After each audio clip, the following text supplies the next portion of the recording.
Hello, everybody, and welcome to Irvine Valley College's Proposition Debates. Today, we're debating Proposition 16 on affirmative action, which, according to the description, repeals Proposition 209, which was passed in 1996, which says the state cannot discriminate or grant preferential treatment based on race, sex, color, ethnicity, or national origin in public employment, education, and contracting. We will obviously, as always in debate, take both sides to this. Before we get into the actual debate, I need to first let you know that this debate is being brought to you by the student government at Irvine Valley College and the Irvine Valley College speech and debate team.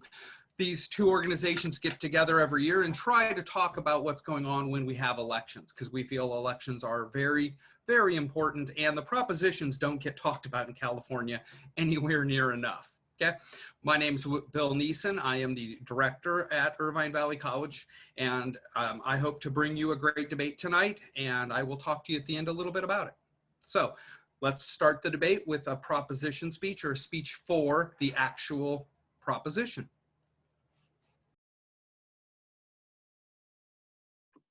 Hi, everyone, and thank you for being here.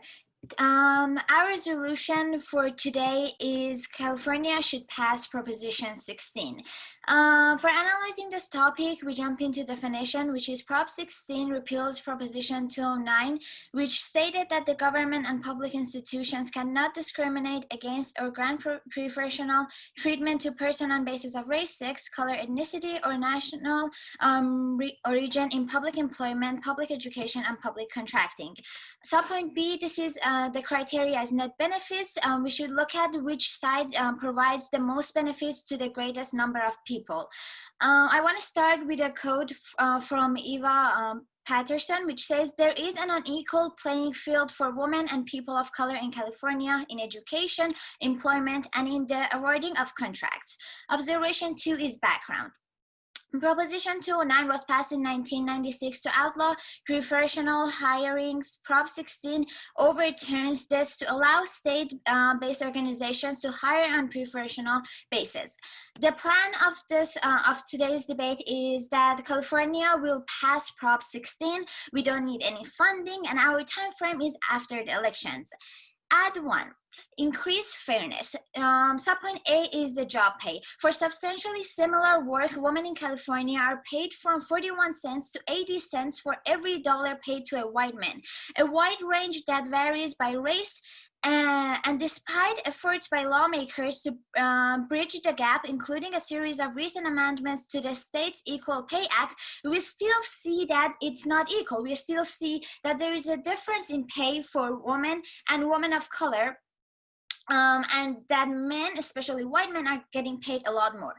The total losses amount to more than $87 billion a year for women in the state. That is a lot of money, and that is according to kqed.org. This is due to race, ethnicity, and sex, once again. Subpoint B is that opportunity to grow in a workplace is a lot less for women and people of color. We see that men and women do not have equal opportunity in the workplace. One problem that is a big issue is that a lot of people, especially men, fail to see this problem. Data shows that when surveyed, 60% of men said that there is equal opportunity for both men and women in their companies, but only 30% of women believe that to be equal. So we see that a lot of people are not realizing what issue there is. And so Proposition 16 will allow them to see the problem and will allow that change to come. Prop 209 is clearly not working, so it's time for a change. And Prop 16 brings that change, which brings hope for people who are being hurt by the current system. The current status quo is not working, as we see. Add 2 is it will increase education. Unequal schooling is both cause and effect of unequal power relationship, according to blueprint.ucla.edu. And last year, a federal judge in Boston rejected claims that Harvard's admission policies discriminate against Asian American applicants to keep their numbers artificially low. So we see that there is problems going on even now, even last year. And that is not happening only in colleges, but we are lacking diversity in K through 12 schools as well. And going on to my advantage 3, it's this Prop 16 is a solution to the ongoing injustice. Subpoint A is that if Prop 209 had fixed the issue, we wouldn't be dealing with all of the problems that I mentioned, and also the death of people like George Floyd and Breonna Taylor. After all the events that were going on, we see how there is a big problem going on with minorities and people of color. And we see that Prop 16 allows California to legally begin to right the wrong. And this will help also support Waters' decision, will test support for the ensuing Black Lives Matter movement, according to Sacramento.cbslocal.com.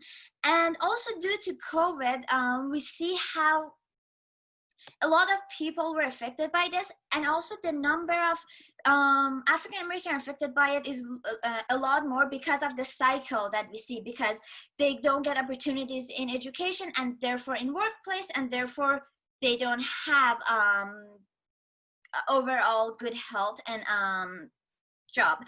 And with that said, my time ends, so I will go to the next speaker. Thank you.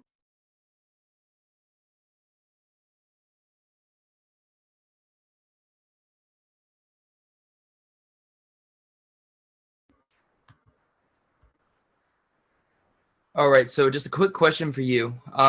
You were saying that in your Advantage 1 subpoint A under pay, to the 41 cents to the 80 cents of women getting paid to the white man's dollar, is this the same job, and does the statistic only apply to white people? As I said, it's for substantially similar work. Okay. Second question.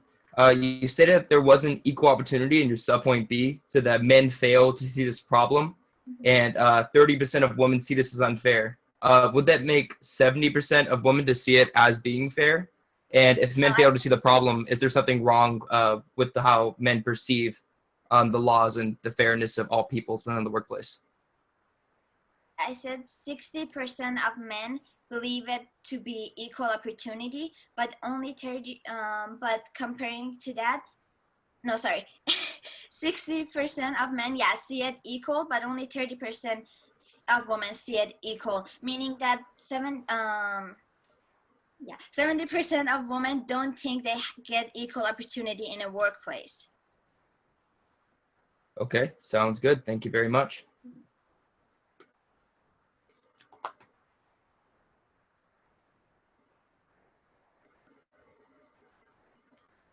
Alrighty. Good evening, everyone. I want to thank the judge for coming out here and to be able to listen and watch as we debate this vigorous subject. I want to thank my opponents for able to exchange their ideas and what they believe about this, and for my partner being here so that we can talk about this important issue. So I will go on case and then we'll go off case. So starting on case, my opponent stated under subpoint A, an advantage 1, that the pay of 41 cents to 80 cents of women make to the white man's dollar. Again, this is actually very much not true. The Civil Rights Act in 1964 actually stated that people cannot discriminate based upon race, sex, ethnicity, religion, or any of those categories listed above. As seeing this, they are not able to discriminate. Even this actually goes further into Prop 9 that was passed quite some time ago, that it would be illegal to discriminate or to pay someone less for the same work. Now I will go on to off case. So disadvantage number 1, it's unfair to students. Subpoint A states that academic perpetuates low grades and high dropout rates for minority students who need a racial preference to gain admissions on race rather than merit, also contributes to the death of the minorities in the STEM fields, from heritage.org. The problem with this is that when you have people are being put into schools without their merit purely based on the color of their skin, that would be defined as racist and would ultimately kick people out of college that deserve to be there because of the color of their skin. They say the Asian people or white people that don't have a certain color of skin but are qualified for the job, they're qualified to be in these institutions, aren't able to take the place because they weren't born with a minority skin tone. Again, this is unfair and this affects the economy because people aren't able to work these jobs that could further best interests of these companies. They'll be able to work for it for the future, which overall, again, would impact the economy. Subpoint B states, it sets the bar low and sways people to leaving college due to being too challenging. They weren't ready. People need to be based on merit when they get admissions into college and other institutions. They can't get in purely for the basis of their skin. Subpoint C says, affirmative action halts any Asian American or white American from getting into an institution or college because of the school's goal of diversity. Subpoint D states, it destroys the future job opportunities for potential workers. Once again, as I stated before my subpoint A, it's important that we give equal opportunity to all people, not equal amounts of outcome. Because if you want equal amounts of outcome, that's something that's an unrealistic goal and cannot be justified. People get into colleges and they get in certain jobs because of their merit and how hard they work. And the opportunities are given to everyone equally, but do they qualify for these certain opportunities? That's what the American dream is all about. Disadvantage 2, it's racist in nature. Subpoint A states, if one racial group is to be given special privileges over another at the legal level, that would be defined as racism. Subpoint B says the government would look upon people with favor due to the color of their skin. Subpoint C states, though the act is meant to benefit the underprivileged, it disqualifies other races that the act doesn't see as worthy, such as whites and Asians. Subpoint D, there was a study of the top law schools, and more than 50% of all law students that partook in this study, that was more than 50% of African Americans that got into the college by affirmative action that were the bottom 10% of their class, double of their white counterparts, 19.3% to 8.2%. That is a lot, folks. And this is so important to look at because when we're looking for a successful future for our children, for our grandchildren, for our generation, we need to focus on what is going to get us to the right path of having a great economy, what's going to help brighten the futures of everyone, not just blacks, not just whites, but all Americans. What can best give the opportunity and the leeway pull towards a greater economy and a greater life for these people so they're able to live with structure and security. I ask you this, if we accept Prop 16, then that's only going to make discrimination laws increase against the majority, pushing them under the bus while the minority is lifted, all in the sake of racial injustice, unquote. Thank you so much.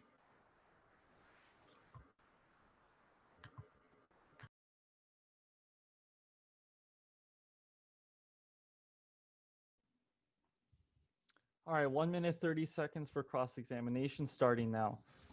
So first of all, Justin, that was a great speech. I do have a couple questions. First of all, on your speech, which on your number on the disadvantage, how many the law school, where was that law school located? It was the top law schools in the country. It was within the top 10. I think it was Harvard, Stanford, and there were a few others. I can't remember all the schools on the top of my head, but it was the top law schools. All right, sounds good. Moving on. Do you think how many people are allowed to get into schools? Like how many minorities actually are able to get into schools and get a good education?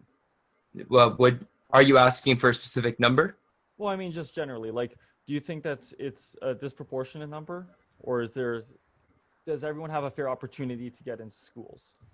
Everyone has the fair opportunity, but the problem is when people are accepted based on their race rather than their merit, there starts to become an issue. Okay. Would you say that the more education you have, the better chance of a good job? Yes, absolutely. And I think that would have to start at the cultural level. Okay. But you would agree that getting into these schools in the first place would generally allow people to have a better job, a better lifestyle, standard of living? Not if they're not ready for the school and they end up dropping out, discouraging them from ever proceeding in other colleges, furthering their education, and getting a higher paying job through colleges that they're ready for. Okay, perfect. Again, has nothing to do with the base of their skin, but purely on what they're ready for. Awesome. Okay, so with that, I'm going to begin my speech. So before I begin, hello everyone, my name is Ian Breyer, and I'm happy to be here, and thank you all for coming out and watching. I love to debate, and I love debating specifically about politics. I'm extremely happy that Irvine Valley College gives students like me a platform to discuss ideas and learn how to communicate better. With that, I would like to first address my opponent's arguments, and then we'll be moving on to defending the arguments that my partner Bahar brought up in her previous speech. With that, I'll start my 5-minute timer. All right. Now, my opponent brought up two main arguments for why we should not vote for Prop 16. The first is that it's unfair to students, and the second is that it's racist in nature. Let's first talk about the first point, that it's unfair to students. Under subpoint A, he talks about how there will be an increase in dropouts for students, especially in STEM degrees, because they're not ready, and that adding students just to college just because of their skin color is racist. But the problem that we're talking about here is that these people, these minorities, don't have the chance to begin with, specifically in California. What happens is that, yes, there might be a couple dropouts for students who aren't ready, but on balance, most students who do attend these colleges will be able to graduate and do much better than if they never got the chance in the first place. Yes, there may be dropouts, and that is sad, and that's on our K through 12 systems to pick up the slack and educate our students to get them better equipped for college. However, even if there are some dropouts, again, on balance, there will be more graduates for those minorities, giving them better jobs. As even Justin admitted, a better education leads to a better job, and this better job will give them a better lifestyle. And we'll talk about this more on the case that Bahar presented. The second subpoint under this is subpoint B, where it says it sets the bar low because dropouts, basically they weren't ready. Again, dropouts may not be ready. There might be an increase in dropouts, but on balance, you're going to see more minorities go into the college system, succeed, graduate, and get a better job and have a better life. Under subpoint C, they talk about how affirmative action will stop whites and Asian Americans from entering the system.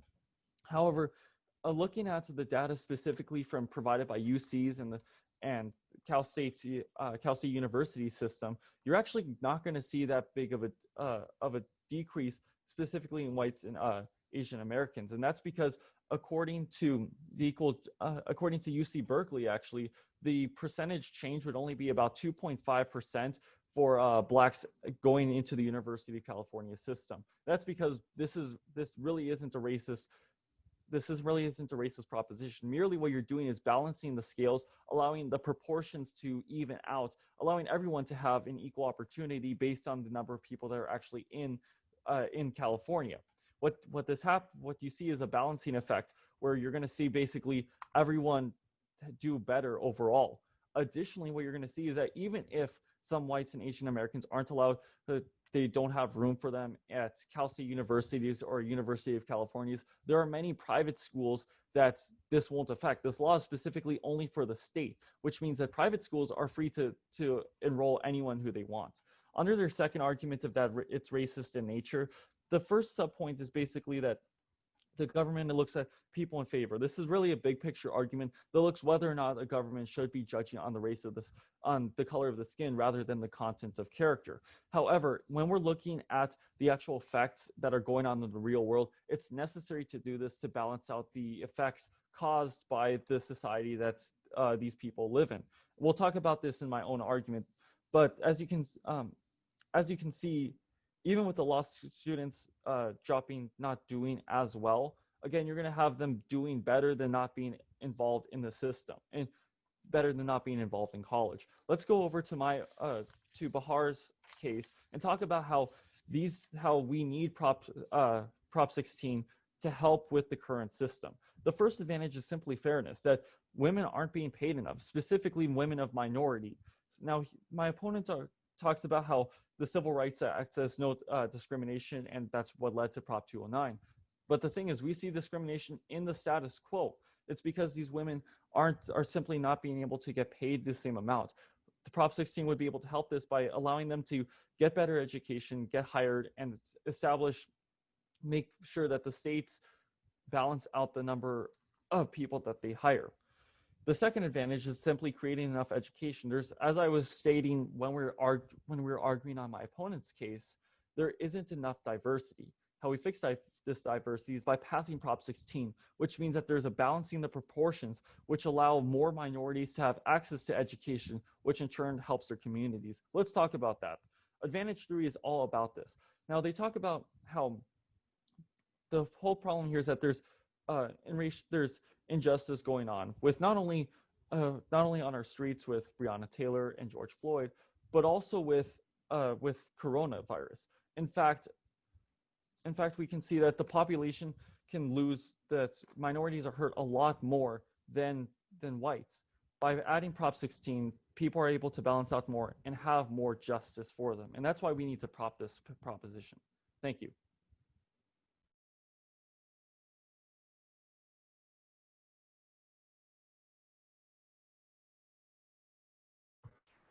So, question for you, Ian.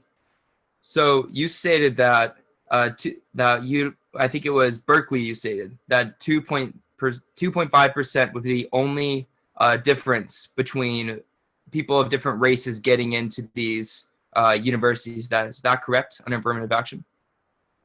That number was specifically for blacks trying to enter the University of California system. Now, the two systems between Cal State universities as well as University of California are different, but specifically in that area, you're gonna see you're not gonna see suddenly like all the whites thrown out of a college system. What you're gonna look at is basically a balancing the proportions based on the state's population at the time. Okay, and would you see this as being racist by the state? Because these are 2.5% of people that can't get into these colleges due to the color of their skin? Again, if we're living in a world where we're only talking about that, on the definition, probably. But we're looking at the outcomes that people currently in the system, we see that disproportionately, people of minority are affected a lot more by the coronavirus because they lack such things as proper medical attention, as well as the income that they get from accessing education that they're not being allowed to. Okay, very cool. And last question. So when I stated the study under subpoint D in my disadvantage 2 about the top law schools and the 50% of people that got into the schools by affirmative action, 10%, they were at the bottom 10% of their class. Would you assume that these people wouldn't be at the bottom 10% of their class, these 2.5% changes? So if I understand the study correct, this is 50% of students are in the black students would be in the bottom 10%. The problem is we shouldn't be looking at specifically the statistics, because there is always a chance that the more people that enter, the more that succeed. So even if that stat is true, you're going to see that overall you're going to have more success, even though some might be at the bottom of the class, many more will be able to graduate successfully and live on to have a good job and a good lifestyle. Thank you so much. Thank you. My internet.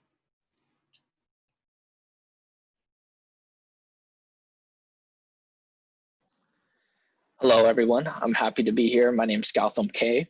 Krishna Kumar, and today I'll be starting off with my rebuttal and on my opponent's points, specifically Ian's, and I'll be starting off with what he did for the rebuttal on my partner's points. So subpoint A, the problem he addresses, main problem is that minorities do not have a chance to begin with, and that educators should pick up the slack. And this requires funding, which affirmative action does not really address. But my opponent clearly stated that educators do have to pick up the slack. And if these minorities are getting poor education to begin with, that should be included in their plan, that they need to be supported. This is important. Not only this, but the same applies to other people in poverty. According to talkpoverty.com, they clearly state how 1.8 blacks are poor compared to 14.2 million white people. And those same white people get no help. On the same site, it says 12.9% of white people are poor in California, and 15.9% of Pacific Islanders and Asians are poor as well. And finally, 8.9% are blacks are poor, but the cumulative people who are not minorities are above the blacks. And these people should be noted because they are also suffering from the same problems which my opponent is stating. yet they are not getting the benefit of affirmative action. I will expand more on this in my response to the other subpoints. Now, onto subpoint B, which is that one critique is that dropouts are not ready, but minorities have a better chance of success in college. Well, the same can be said for poor whites and Asians, right? Like minorities do get a higher chance to get into those colleges. So of course they'll do better because they have more incentive from the affirmative action policies to get in. And these poor whites and Asians don't get any of that help or incentive at all. So they have a less chance of even getting into college anyways. The bigger issue which we see is poverty, and everyone in poverty is struggling regardless of race. And the fact of the matter is, it's putting down the poor whites and Asians far more than any of the minorities my opponents are talking about. What about the poor whites and Asians? Nobody wants to mention them at all, my opponents specifically, yet they're actually facing racism from not getting the same opportunity. And if, let's say, a poor white was to apply to the same college as a poor black, we all know which one would get in over the other. Now, onto my third subpoint C, in which my opponent critiques that he says, looking at the data from UCs, there's not much of a difference between the UC ethnicity and there's actually a ton of whites and Asians present in these UCs. Now, this addresses a really big question. Why is that the case? Simple. Education requires money, and the UCs are a business model. There's a reason they charge so much for their tuition. And regardless, this brings up the point, because if affirmative action is involved, these minorities, regardless of race, regardless of color, or people impoverished as well, will have to pay. UCs won't give the tuition for free regardless, and my opponent never said that they would. So this would mean that the affirmative action would have to require some sort of funding in order for these UCs to actually pay for this plan to actually work. Otherwise, why would we take minorities if they can't pay? This explains perfectly why UCs are willing to take in more whites and Asians. It's because they can pay, and as they stated, that makes perfect sense because, as they stated in the data, the UCs have more whites and Asians, and that's because they will obviously pay. Now, onto the final critique, which is that when we of my opponents on my partner, when we look at the facts, he states when we look at the facts, it's necessary to balance out our society using affirmative action, and this encompasses the general idea of their opposing case. And it also expands on this in his defense, but balance requires addressing everybody in poverty, not just a minority group, especially since I've already shown how there's a huge proportion of people impoverished which are not minorities, which have to compete against the same affirmative action kids for college. This actually ruins the balance, and it makes it harder for these impoverished kids to get into college if they're not a certain color. And as my partner stated clearly over and over again, that is racist. He clearly defined it as so, and this needs to be noted. Now, moving on to my opponent's defense for his points. For his partner's points, say that he reaffirmed that discrimination is present in the status quo, but this isn't necessarily true, considering Built by Me states clearly that 28% of women are in STEM.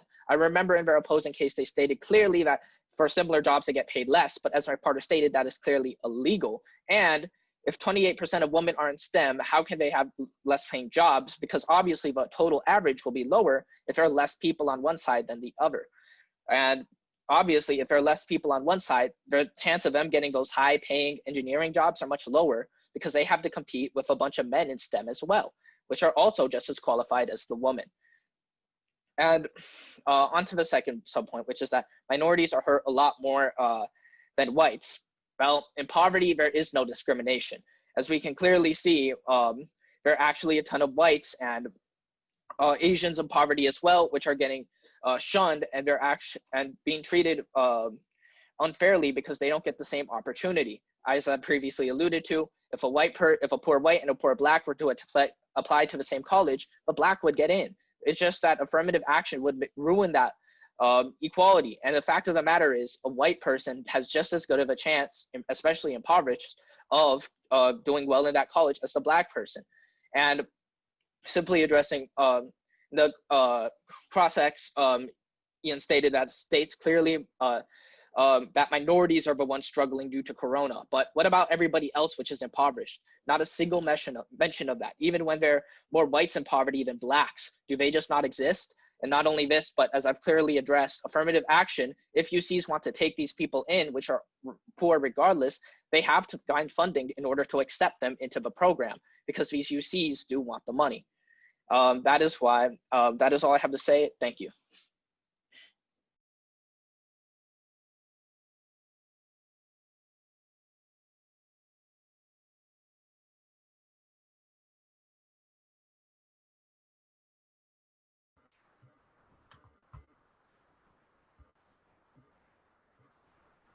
I have a quick question. So you stated that there are more whites and Asian Americans in poverty than blacks. Yeah, according to my source built by me. Okay, thank you. In total, if we add up the percentage, to be clear.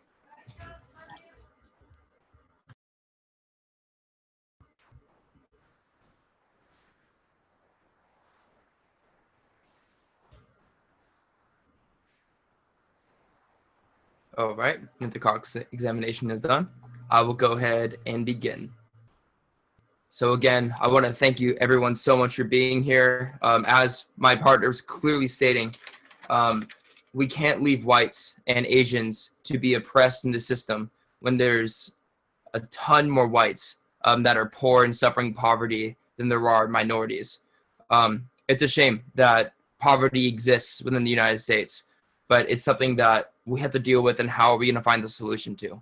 I'll tell you what the solution isn't going to be. The solution isn't going to be oppressing one group of people in favor of another group of people for the same issue. The problem arises when we favor one group of people because there's less of them, rather than giving everybody the equal opportunity that is our God-given right. So as I stated in my points, that it's unfair to students. Again, it sets the bar so low and sways people to leave college doing too challenging because these people weren't ready.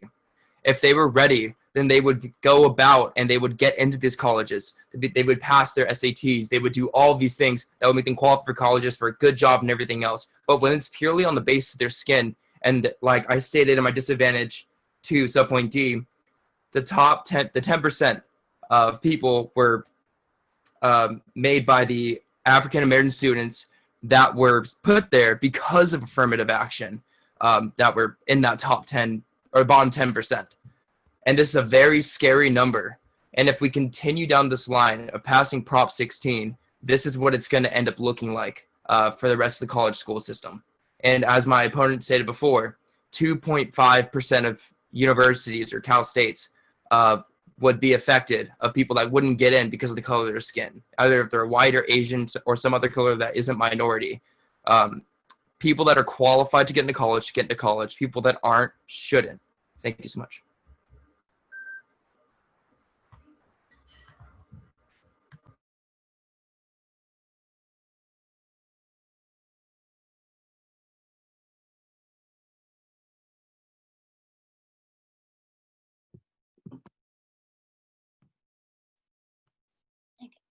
As this is the last speech, I want to first thanks my opponent for being here and making this debate possible, and my partner, and also for everyone for being here and watching this debate. With that said, I'm gonna start my 2 minutes. First, I want to start by saying that to me it seems like my opponents don't know what they're talking about. And the reason I say that is because they clearly stated that there are more whites in poverty than blacks. There are more whites and Asians in poverty than African Americans and the minorities. But they also stated that more whites and Asians are going to UC system because they have the money to pay for it. How can there be more people in poverty that are white and Asian, but there are also more people that are rich in white and Asian that can pay for college? Those things don't add up. So I would just drop that argument, and who knows if their other data are correct. And so today we argued that the Prop 16 would bring fairness to fair paying. For jobs, they said that is illegal for people to discriminate and pay less to certain people. But we clearly see that even though it can be illegal, is still happening. There are still people that are getting paid less. So we see that the current status quo is not working. I also stated in my first speech that there are laws passing, but they are not affecting. And that is why Prop 16 can be a good way to start this change. Our second advantage was that it will bring balance to education. It will, my partner also mentioned that we want to balance the system, and that balance of education is really important to also balance the equal opportunities at jobs. And our last advantage was that this overall will bring more justice that will fix the cycle eventually. It will fix the equal pay, it will fix the balance in education, and therefore it will bring some people out of poverty and help them have better lives. Thank you. All right. Once again, I'd like to thank you all for coming and watching this debate. I'm glad we got a chance to show what a speech team debate team looks like. Once again, thank you to the Irvine Valley College student government for helping support this. Thank you to my speech and debate team for actually doing these things for me that I ask a lot. The final thing we want to say is you register and vote in this election. It means so much for you to get your voice heard. So please go out and vote.